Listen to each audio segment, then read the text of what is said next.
Hello students, and welcome to another lesson at the Math Corner. Today we are going to go over the basics of using graph paper to graph certain kind of points on the graph paper. So as you can see in front of you is a depiction of graph paper on the computer, and you will see that there's many grids, little grids where the little squares are right here, the little squares right here, and there are a bunch of numbers that represent spots on a plane. So, I want to go over a couple definitions for you. So, the way we have it scaled right now, you can see right here, is 5 divisions equals 1 unit. So, 1, 2, 3, 4, 5 equals 1 unit. So, the numbers that go horizontally, right here, they represent the x-axis. So, they represent how long the plane is. And then the vertical axis right here is called the y-axis. And that represents how far up or down the points will go. So I wanted to show you how this can be used. And this is, you can place points on the graph paper. So I'm going to show that here. So I'm going to click on point. And let's say I'm going to go right here. So I placed a point on the graph paper. Now, what would you do if you wanted to figure out where exactly you placed that point? So if you want to tell somebody else, oh, I placed the point, well, what would you say? You can't just say, I placed it a little to the right, a little bit up. You want to say exactly where it is so maybe somebody else could place the point or figure out how to repeat the process. So the first thing that you want to do when you're talking about exactly the points, so you go down the bottom here, and you start with the little parentheses. So the parentheses kind of put it together so you know it's all part of one point. So you start with the parentheses, and the first thing you do is you look at the x-axis, so this horizontal x-axis right here. And you want to see how far, in this case, to the right is the point. So that's the first thing you look at. So it's not at the 0, it's not at the 1, it's at the 2. So then you're going to write a 2 because you always start with the process of x comma y. But in this case, the x is 2. You're going to put a 2 and then a comma, and then we have to figure out where that point is on the y-axis.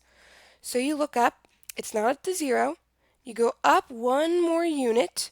Remember we said 5 divisions is 1 unit, so this is 1 unit, and you see it's up to 1.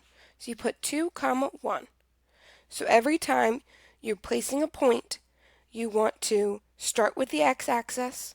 So how far, and another term that a lot of people use in math is for x-axis is how far rise versus run. So the run is the x-axis. So like say you're a runner and you're running along, how far are you going to run? Oh, you're going to run to the second unit.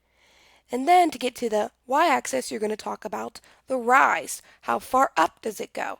So it goes up 1. So let me show you another example here. Let me place another point. So I'm going to place another point here. Okay. Let's say I'm going to place it here. So I want to designate exactly where that point is so then other people can be able to find that point. So I'm going to start with the parentheses again. Now let's see how far the run is. So I'm going to start at the 0. Okay, it's not at 0. It's not at 1. It's not at 2. That was where the previous point is. It's at 3 this time. So I'm going to put a 3 in for the x-axis. Then I'm going to figure out how much it rises, how far up the y-axis it goes, since we've already had 3. So you're going to go up 1 unit and up 2 units. So you get 3, comma 2. And then you end the parentheses. So that's a way for you to place multiple points on here. But there's also a way that you can put lines on this graph paper. So I already have 2 points, and that's all you need to create a line. You need 2 points to create a line. A line that doesn't end in either direction. It keeps on going in infinity for as far along as possible. Now, I know the graph paper ends, but that line would keep on going. So I'm going to go and show you by, let's do a line. So I'm going to connect these 2 points right here. So this line, I know it added another point, which we could eventually talk about how to get that, but we're only going to work in a whole units for right now, so don't worry about that middle point. So you have a line that goes across these 2 points that we worked on. So it goes on for infinity and beyond.